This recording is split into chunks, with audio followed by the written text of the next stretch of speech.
That's what we called her. We knew she'd be the largest passenger ship in the world, but we didn't call her Titanic then. I was there from the beginning. I watched the shipwrights lay the keel blocks. They set big wooden blocks on the slipway to start with, then the keel at top of it, like a backbone, and the frames attached to that, like a skeleton. Workshops everywhere. It took weeks to find your way around. The workshops for every trade you ever heard of. Painters, sailmakers, coppersmiths, boilermakers, cabinet makers. I even learned a bit about French prose and everything. Harlow's is a fine place to work, but dangerous. Every ship costs a life, and there'd be lots of injuries besides. I was in the engine works for a while. Very well equipped it was. That's where we built the triple expansion engines. 2 of them, each as high as a 3-story house. I worked in the frame bending shop. You had heat steel beams in the furnace, then hit them onto slabs of cast iron and hammer them curved. It was skilled work. You had to bend them more than you needed because the frame straightened out a little when it cooled. The shell plates that made up the hull weighed up to 4.5 tons. They were taller than the da. The plates were overlapped on the edges. Some were raised, one after another. We called it clincher. One of the foremen taught me years ago. That's how you built steel ships.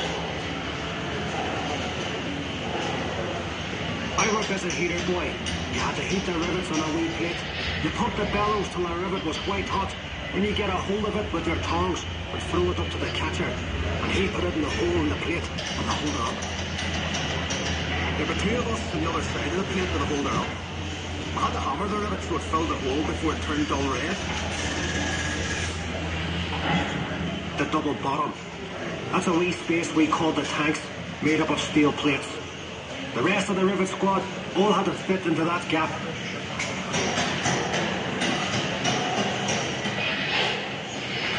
One of the 4 men would check each rivet with a special hammer. If it made a ringing sound, we'd have to go back and chase it out afterward. I get scared working down in that double bottom.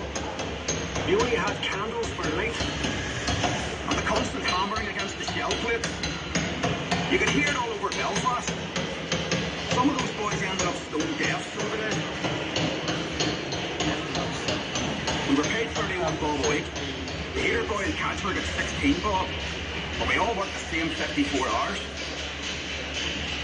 54 hours. The upper deck was steel too, and part of the strength of the ship. There's no straight lines on the ship. And when you look down the lower deck, you can see the shear of the hull, the stopped reflection at sea. The stern frame had to be strong enough to take the rudder and turning in heavy seas. You'd have all these timbers and guy wires to steady the frame, and men scurrying around like ants underneath.